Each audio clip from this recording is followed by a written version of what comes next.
দেশকে এগিয়ে নিতে প্রধানমন্ত্রী তারেক রহমানের নিরন্তর চেষ্টাকে যেন কেউ বাধাগ্রস্ত করতে না পারে সেদিকে দেশবাসীকে সতর্ক দৃষ্টি রাখার আহ্বান জানিয়েছেন বিএনপির যুগ্ম মহাসচিব রুহুল কবির রিজভী।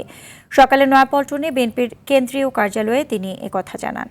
হিন্দু সম্প্রদায়ের রথযাত্রাকে নির্বিঘ্ন ও উৎসবমুখরভাবে পালনের পাশে থেকে নিরাপত্তা নিশ্চিত করতে সারা দেশে দলীয় নেতাকর্মীদের নির্দেশ দেওয়া হয়েছে বলেও জানান রিজভী। প্রাথমিক স্কুলের শিক্ষার্থীদের পুষ্টি নিশ্চিত করতে প্রধানমন্ত্রীর উদ্যোগ মাঠ পর্যায়ে কর্মকর্তাদের অবহেলার কারণে প্রশ্নবিদ্ধ হচ্ছে বলেও জানান বিএনপির যুগ্ম মহাসচিব। জনকল্যাণে নেয়া সরকারের যে কোনো কর্মসূচি যথাযথ বাস্তবায়নে প্রয়োজনীয় পদক্ষেপ নেওয়ার তাগিদ দেন প্রধানমন্ত্রীর এ উপদেষ্টা। তাদের এই উৎসবটি, ধর্মীয় উৎসবটি যাতে সম্পন্ন হয়, এই জন্য বাংলাদেশ জাতীয়তাবাদী দল সারা দেশে নেতাকর্মীদেরকে নির্দেশ প্রদান করেছে। সর্বোচ্চ নিরাপত্তার ব্যবস্থার জন্য তাদের পাশাপাশি কাছাকাছি কাঁধে কাঁধ মিলিয়ে তারা কাজ করবে।